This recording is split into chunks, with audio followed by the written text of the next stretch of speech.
Excellent. Part 2, static segmentation, a little bit more complicated. I'm going to add region to the mix.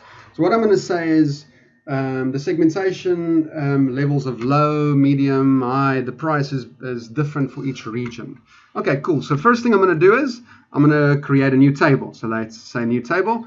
Similar function we used in the first part of this video, but now I'm just going to show you what I'm just going to paste the code in here, show you the difference here. So what we did in this table is we introduced the concept of a region. You can see in North America, let's look at the actual table. So North America low means 100 to 300, but in Europe low means 50 to 100. So I want to take that region into consideration when I actually do my join. Okay, so now we have this table here.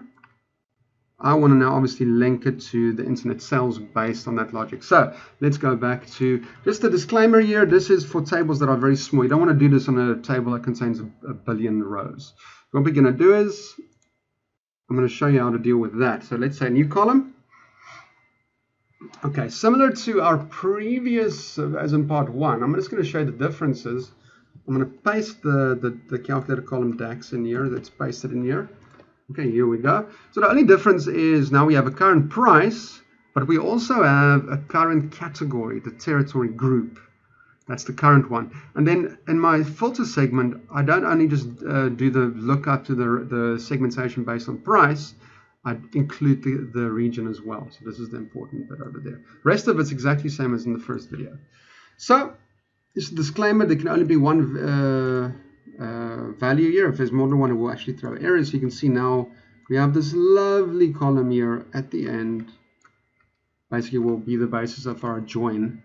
So we can say this one, region, link it to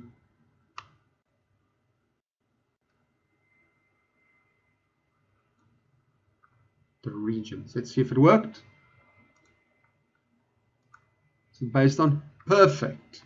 So now I'm going to show you quickly what we're going to do here.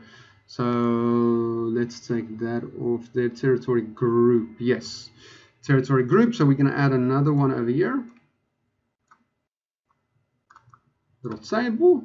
But now we're going to bring it in through from the region price range segmentation. I'm going to bring the rows in from there. Lovely. And let's basically see, let's put the region as the columns. Yes. And now what I'm going to do is I'm just going to say, show me the sales, the values. Cool. So you can see, if I do this, the totals all add, but you can see each region is different. Excellent.